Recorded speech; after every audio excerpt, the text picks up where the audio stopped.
Hello everyone and welcome to a quick Microsoft Excel tutorial. In today's video I want to show you how to insert a 0 in Excel when a cell is empty. In short form, if blank then 0. This is actually quite simple. To do this I first open Microsoft Excel and here I have a small data set with 3 empty cells.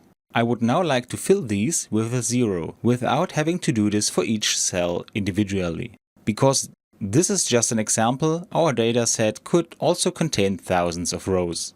To do this, I first select my dataset and press Ctrl G. Here we go to Special, select Blanks and click on OK. This selects all the empty cells in our dataset. Now we can use the Find and Replace function in Excel with the shortcut Ctrl H. Find what? We leave blank, because the point here is to replace blank cells, and for Replace With, we insert a 0.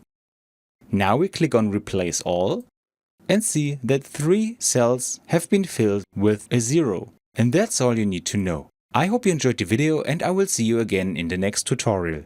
Until then, your tutorial guy. Bye!